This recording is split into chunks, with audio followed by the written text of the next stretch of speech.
Bienvenidos a un nuevo episodio del Espacio Digital de Frente con Óscar Ortiz. Uno de los temas que nos hemos propuesto desde el inicio tocar en este espacio digital es el de la cultura por su importancia para el desarrollo de nuestra sociedad. Y hoy tendremos la oportunidad de conversar con uno de los principales promotores de la cultura cruceña, pero también boliviana, dado que ha ocupado importantes funciones a nivel nacional. Me refiero a alguien muy conocido y querido como Marcelo Araúz, quien estudió sociología en la Universidad Católica de Lovaina, en Bélgica. Ha sido director de la Extensión Cultural de la Universidad Gabriel René Moreno, presidente de la Alianza Francesa, director ejecutivo de la Casa de la Cultura. Ha promovido bibliotecas, centros culturales en los barrios, festivales de teatro, conciertos, el Festival de Música Barroca, el ballet, la danza. Marcelo, gracias. Yo no sé en qué aspecto de la cultura no ha estado su mano dando siempre un apoyo para promoverla. Y yo desde que lo conozco, mi papá era muy amigo suyo, así que lo conozco desde niño, siempre lo he visto y he escuchado sobre todo sus logros en el apoyo al desarrollo cultural. ¿Cómo ingresó, cómo le atrajo todo este mundo a la cultura, Marcelo? Bueno, en primer lugar, claro, yo me formé por una parte de la secundaria en La Paz, donde uno veía, comparaba, digamos, ¿no? Inclusive Tarija ya tenía una bonita biblioteca construida para biblioteca, tenía un museo construido para museo.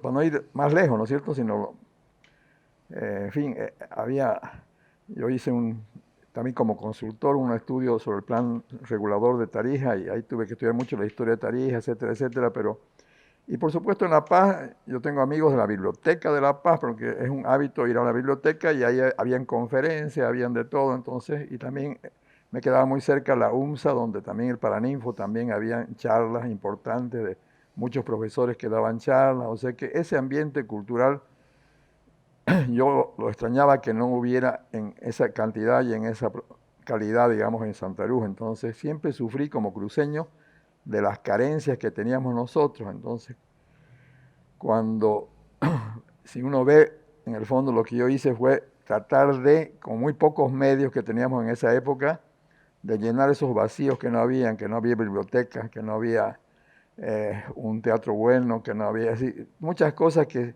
tuvimos que, a medida que pasaban los pocos años que estuve en la Casa de la Cultura y después los festivales, ir con amigos, por supuesto, esas cosas no se las hace solo, sino con un equipo de gente que uno los llega a entusiasmar y que también dan alma, vida y corazón por cumplir los objetivos que uno tiene trazados. Entonces, se dio muchas cosas con muy pocos recursos y más que todo con puro pulmón, como decimos, por metedores la gente. Aidita McKenney creó Bellas Artes, digamos, pero era presidente de la Casa de la Cultura y nos apoyaba mutuamente. Nosotros apoyamos también a Bellas Artes, que tengan a profesores como Roberto Valcárcel, como César Escota, etcétera, etcétera. Había un suplementito que dentro de nuestros pocos recursos destinamos unos $10,000 anuales para que ellos puedan pagar a ciertos profesores que tenían un nivel más alto y que exigían un poco más de sueldo. Pero esas cosas se dieron, como digo, por unos años muy, muy importantes, que fueron esos años del despegue cruceño en todo sentido, ¿no? Que nacía el Banco Santa Cruz, que nacían las cooperativas, que nacían tantas cosas. El Comité de Obras Públicas, por supuesto, fue y Cordecruz después, digamos, fueron los puntales del desarrollo cruceño, y ellos invitaron, ya hicieron seminarios para que la gente tenga ideas de hacer proyectos ya industriales, agroindustriales, etcétera, etcétera. Yo mismo trabajé dentro de lo que era el proyecto Corporación de Desarrollo con un equipo de lo mejor que había en esa época, y estuve trabajando yo con una contraparte argentina, digamos, en proyectos para leche de soya, para envasados del tomate. El tomate en los valles venía la época de cosecha y bajaba el precio a nada, que no le era rentable al pobre agricultor, ni mucho menos porque no había cómo preservarlo. Entonces nosotros dijimos, tiene que haber algún día envasadora de jugos de tomate, lo uno y lo otro, y bueno, en fin, visitamos con eso, con muy pocos medios.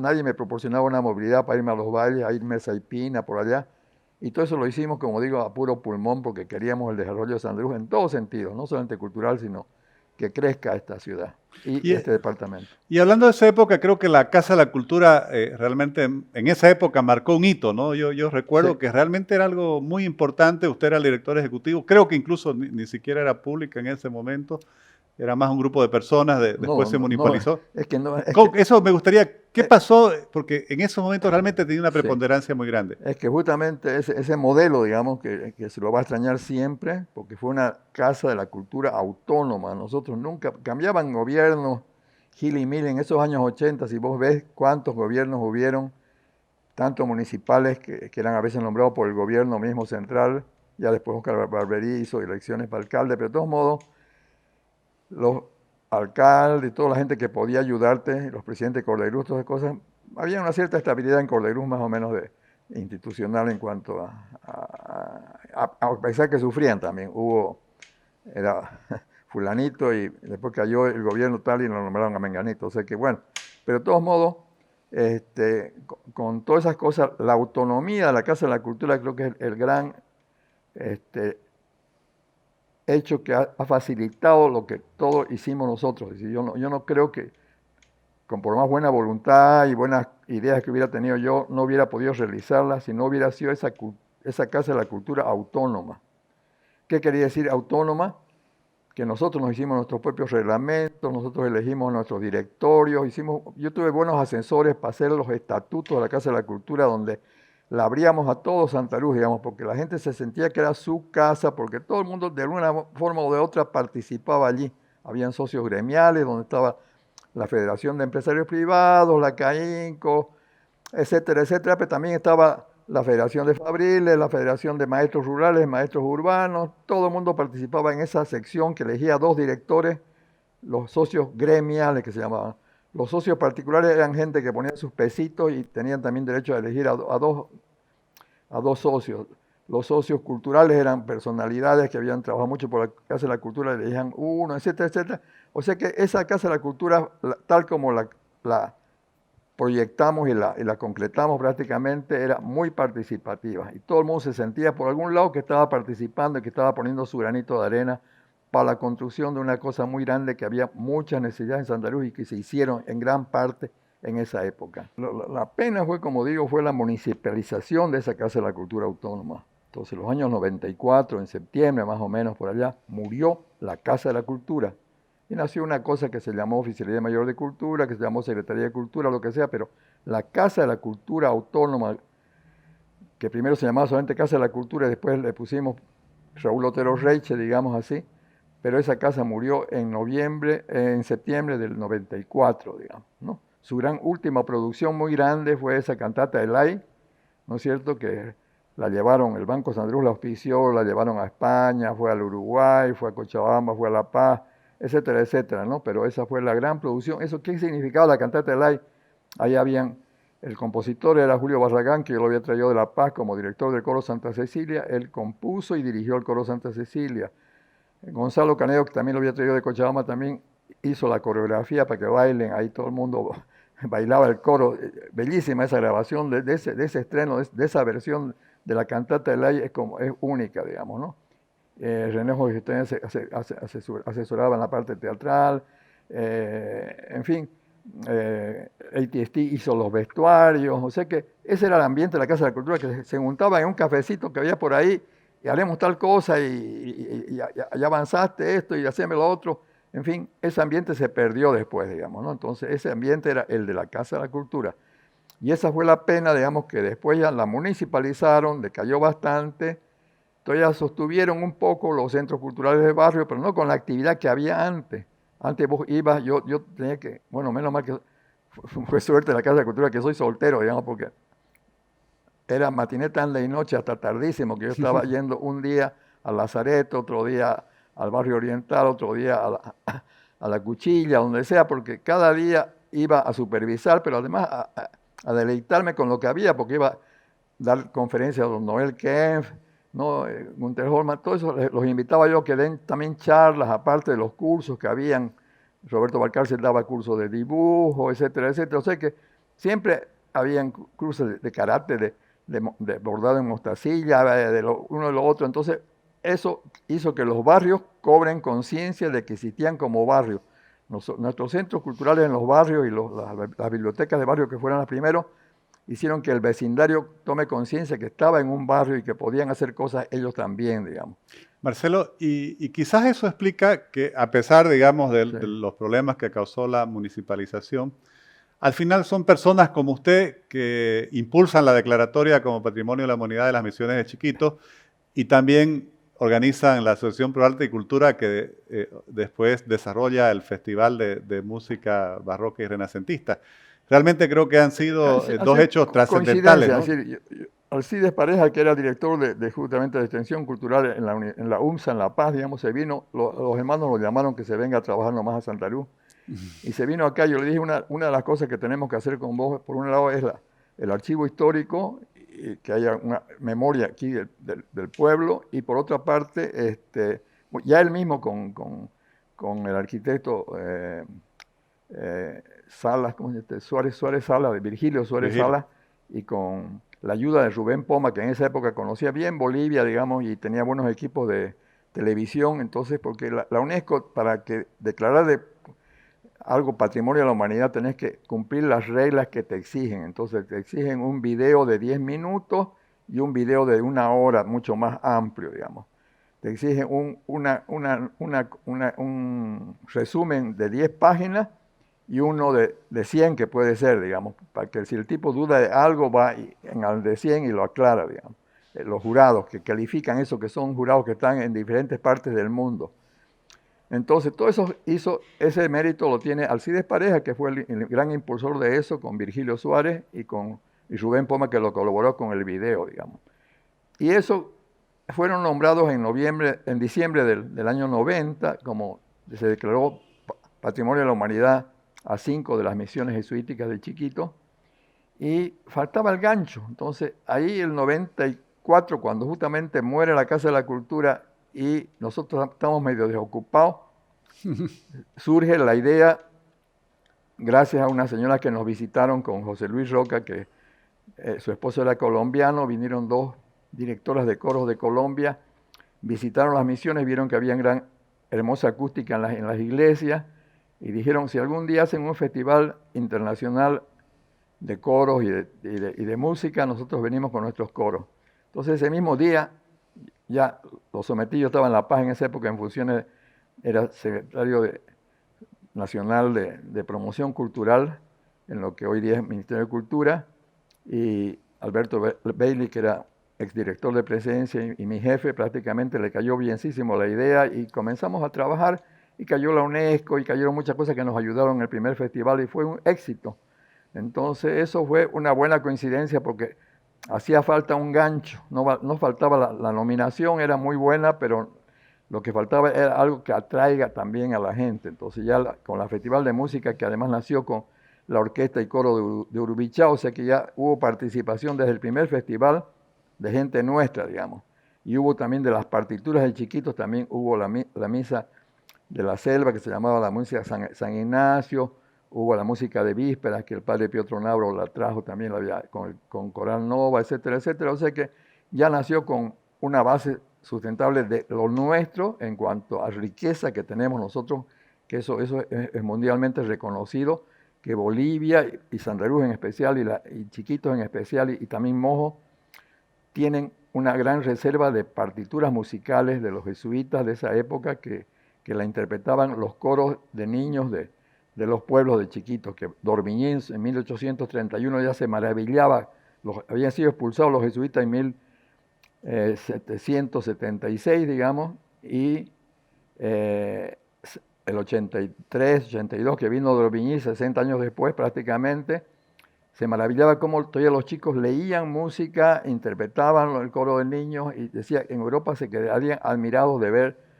cómo interpretan de bien estos muchachos. O sea que, bueno, fueron felices coincidencias. Se estaba desapareciendo esa música que daba en poder de los solfas, de cierta gente que seguían haciendo violincitos en Urubichá, que ya fue misiones franciscanas, pero de todos modos todavía en Santa Ana había don Januario, que ha fallecido con el COVID justamente, pero todos esos viejos solfas que todavía sabían tanto los sermones en latín y de las festividades, porque el pueblo chiquitano se apropió de, cuando se expulsaron a los jesuitas, ellos dijeron, esto es nuestro y lo vamos a preservar. Entonces ellos, el cabildo indígena, durante mucho tiempo todavía preservó toda la herencia esa recibida de los padres jesuitas. Bueno, y gracias a eso y al trabajo de personas como usted, las actuales generaciones somos los beneficiarios.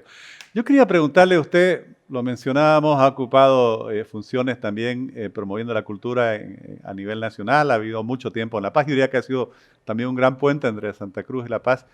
¿Cuál es su visión sobre esa riqueza cultural que tiene Bolivia, pero en mi opinión, poco aprovechada para impulsar el desarrollo de los pueblos y del país en su conjunto?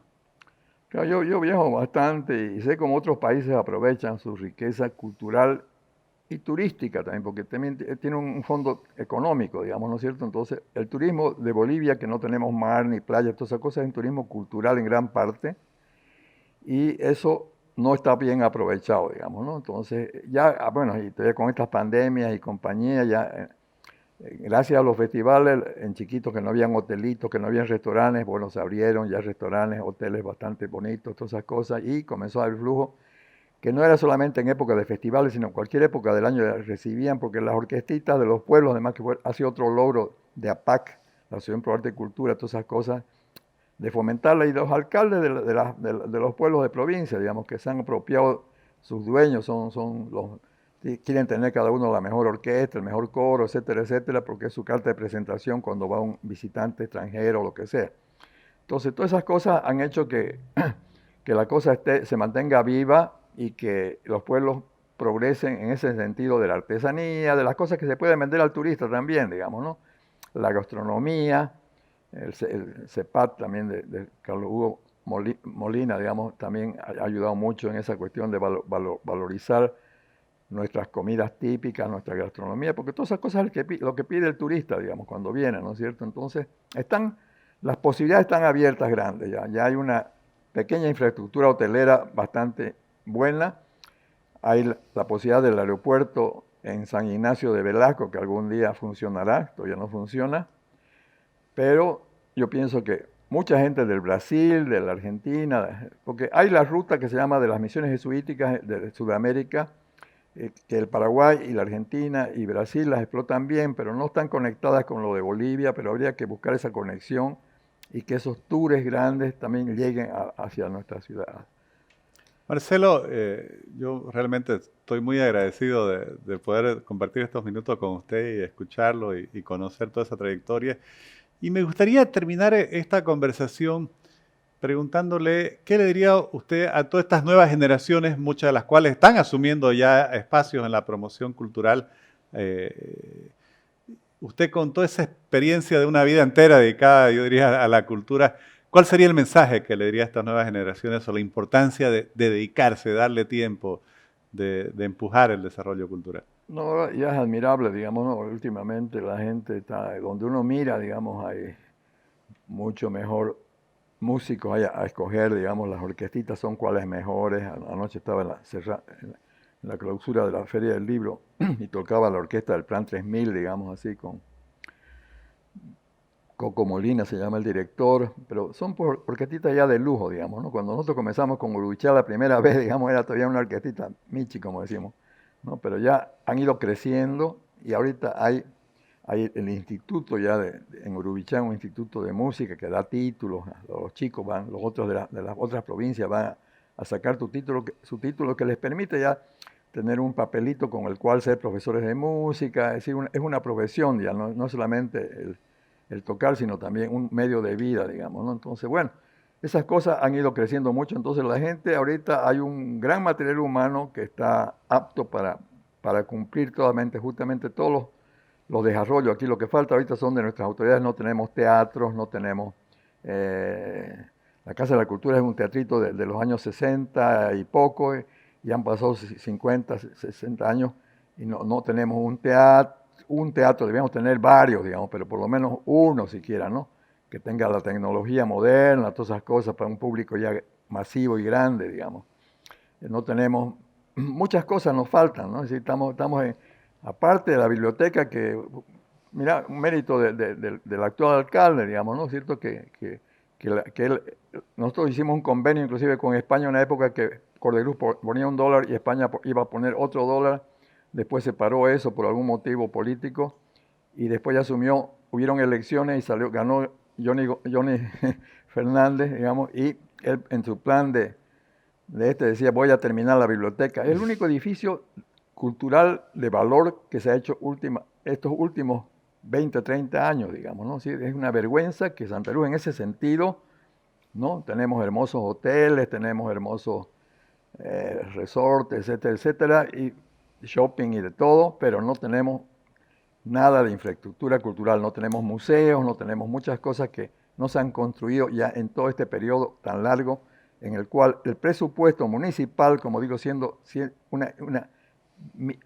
creo que es el 0,5% del presupuesto total, digamos, cuando debía ser un 5% por lo menos. Entonces yo cuando pregunto, hay mucha voluntad ahorita, la directora de Cultura y Turismo es una persona que se mueve todo el tiempo, pero el problema es con cuánto va a contar, digamos, ¿no? Entonces el problema es ese, que Santa Cruz mismo, sus autoridades y los políticos nuestros tienen que entender que también cultura es con plata, ¿no es cierto? Entonces esa sería... La gente responde cuando ve que hay algún fondo, hay algún programa que lo ayuda a hacer algo, porque tiene muchas ideas y muchas cosas se pueden hacer, ¿no es cierto?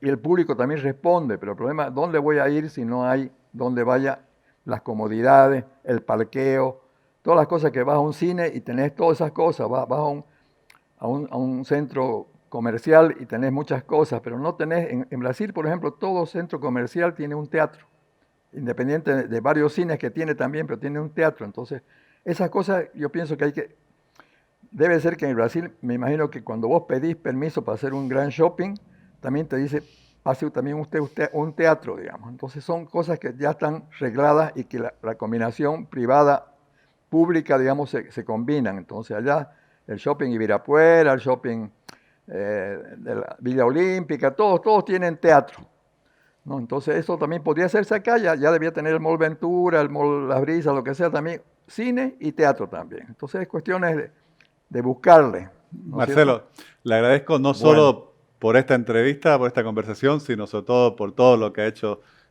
y nos ha regalado a todas estas no, generaciones con su contribución, su era mi generosidad. obligación como cruceño. Gracias, Gracias, Marcelo. Oscar.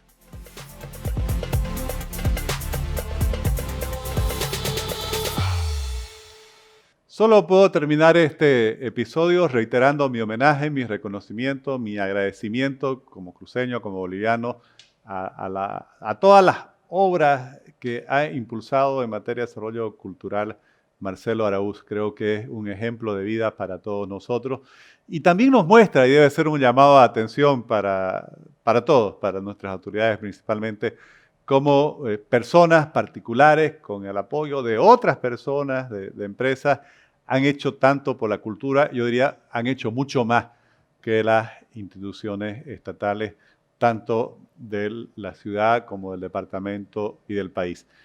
No me voy a cansar de reiterarlo, la cultura junto con el turismo pudieran ser grandes vías de desarrollo para Bolivia, de generación de empleo, de multiplicación de oportunidades, de prosperidad para todos. Espero que estas nuevas generaciones en las cuales se ve un movimiento cultural cada vez más activo y vivo puedan asumir también ese liderazgo y darle a la cultura la preponderancia que le corresponde. Les agradezco mucho por habernos acompañado mediante sus redes sociales en este espacio digital.